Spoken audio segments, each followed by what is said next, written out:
Opa, meus queridos, tudo bom com vocês? Bom, você já se perguntou se Deus de fato está ouvindo as suas orações? Por muitas vezes estamos orando, estamos pedindo algo e é tão difícil a situação que parece que a nossa oração nem sequer está passando do teto. Às vezes não estamos sentindo a presença de Deus e parece muito que Ele não nos ouve. E vem a voz da dúvida na nossa mente. Será que Ele está ouvindo a nossa oração? Será que eu estou orando certo? E qual é a oração que Deus ouve? Bom, é sobre isso que vamos estar conversando nesse vídeo. Bom, se você não me conhece, meu nome é Fabrício, eu sou estudante de teologia e aqui no canal nós falamos de coisas eternas. Então, se você se interessa por esse assunto, eu desde já te convido a vir caminhar comigo. Se inscreva no canal, ative o sininho das notificações e bora pro vídeo. Bom, eu decidi trazer aqui um texto de Josué, capítulo 7, o versículo 6 ao 9, que se passa em um contexto em que o povo de Deus tinha acabado de conquistar ali a terra que Deus tinha prometido a eles.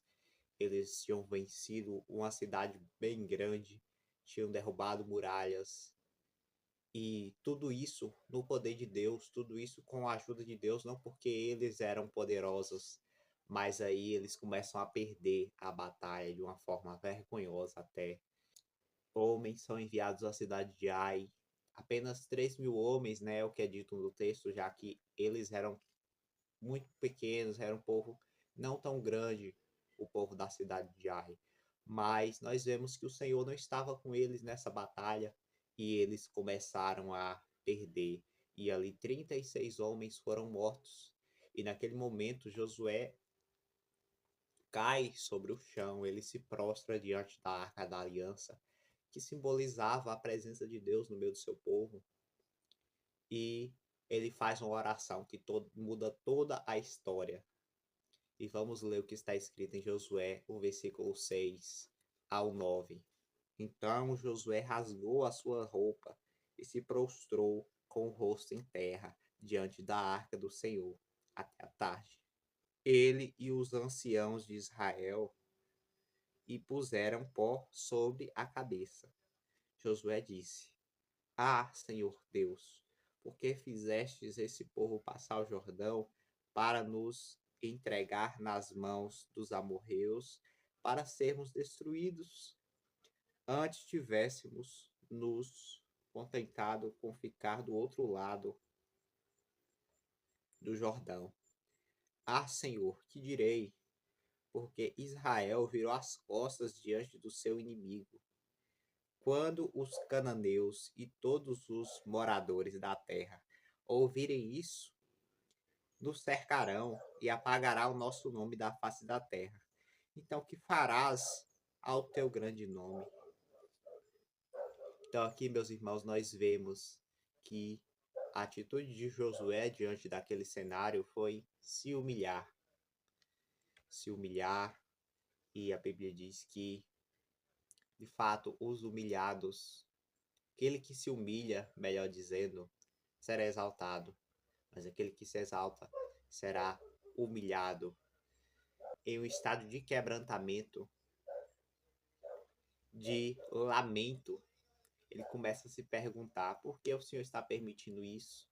Às vezes nós achamos que perguntar, que questionar de alguma forma é pecado, mas não necessariamente. Muitas vezes a nossa mente está cheia de dúvida e de fato só podemos tirar essas dúvidas conversando com Deus, sendo sinceros, buscando isso na sua palavra, e a palavra de Deus muda tudo. Outra coisa que nós vemos quando falamos de lamento é que lá em Mateus capítulo 5, versículo 4, Jesus vai dizer que bem-aventurados são os que choram, pois eles serão consolados. Então, por muitas vezes nós estamos tentando ser fortes, e nem sempre é o momento de ser forte, às vezes é o momento de nós sermos mais dependentes de Deus e dizer, olha, Senhor, eu não aguento mais essa situação, eu não aguento. Aí ele começa a dizer que o povo virou as costas para o seu inimigo. Ali na época, naquela situação, era demonstrar uma derrota, uma fraqueza, então certamente os demais povos viriam e atacariam o povo de Israel. Até porque eram todas nações inimigas, eram todas pessoas ímpias, pessoas que não adoravam o mesmo Deus que Israel. Então eles certamente viriam, certamente derrotariam Israel depois daquilo. Foi o que Josué falou e ele buscou de fato esse consolo em Deus. Aí quando nós vamos para o versículo de número 9, ele vai dizer: quando os cananeus e todos os moradores da terra ouvirem isso, nos cercarão e apagarão nosso nome da face da terra. Então que farás ao teu nome, ao teu grande nome? E aqui vemos algo que fez toda a diferença, porque ele lembra do nome do Senhor e ele pergunta: o que fará do teu nome, Senhor? O que as pessoas vão dizer? É como se ele estivesse dizendo assim: se o Senhor permitir que nós morramos, que nós sejamos completamente derrotados. E o Senhor tem um grande zelo pelo seu nome. Não é à toa que Jesus disse que tudo aquilo que pedimos no nome dele, ele fará para que o Pai seja glorificado no Filho. Só que nós esquecemos desse detalhe, né? Às vezes de glorificar o nome de Deus, de pensar, colocar em primeiro lugar o nome dele e não o nosso, não em primeiro lugar a nossa causa. De dizer assim, é porque eu não mereço, é porque eu... Não, nós não merecemos que o Senhor faça nada por nós, mas por amor do nome dele, do amor dele mesmo, digamos assim. Porque o amor ele vem de Deus, a santidade ela vem de Deus. E por isso ele faz todas as coisas. Aí vem a resposta do Senhor a ele, no versículo 10 em diante. Deus diz assim: Josué, por que você está tão prostrado? Por que você está aí? Olha, o povo pecou, Josué. O povo transgrediu a minha lei e você precisa eliminar o pecado do meio do povo. Você precisa santificar o povo. E assim eu agirei. E assim a minha presença estará no meio de vocês. Que nós vemos que precisamos agir por muitas vezes também. Não só ficar orando, mas fazer também a nossa parte. Se precisamos nos santificar, que assim seja.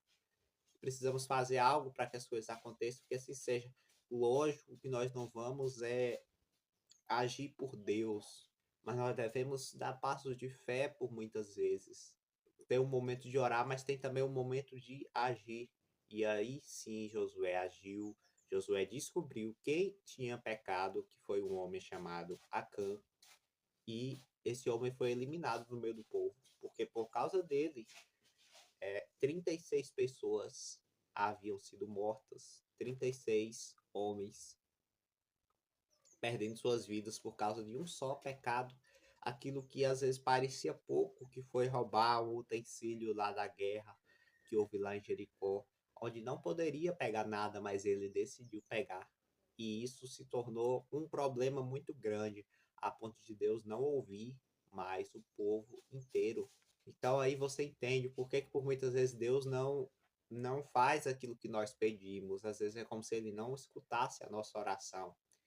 E se lemos a Bíblia em Isaías 59, vamos ver que a mão do Senhor não está encolhida para que não possa salvar. Vai dizer que os seus ouvidos eles não estão tapados para que não possa ouvir, mas que o nosso pecado, a nossa iniquidade é que faz a diferença entre ele e nós, que mantém ele longe de nós por muitas vezes. Então ele escuta sim, e você pode, pela fé, saber que ele está sempre te ouvindo. Às vezes você não vai sentir nada, às vezes não vai acontecer necessariamente nada de início, mas se você for fiel, saiba que ele é sempre fiel. Até quando permanecemos infiéis, na verdade. Mas se você for fiel, aí sabemos que o Senhor está trabalhando ao seu favor, que a Bíblia diz lá em Romanos 8:28 que todas as coisas cooperam juntamente para o bem daqueles que amam a Deus. Então simplesmente seja um filho, seja obediente, seja confiante e o Senhor com certeza estará cuidando de você em todos os momentos, estará sempre ouvindo a sua oração. Amém? Espero que esse vídeo tenha te ajudado. Se sim, eu te convido novamente a vir caminhar comigo. Deixe o seu like aqui também. E assim o vídeo chegará para mais pessoas. Esse foi o vídeo, valeu e fiquem com Deus.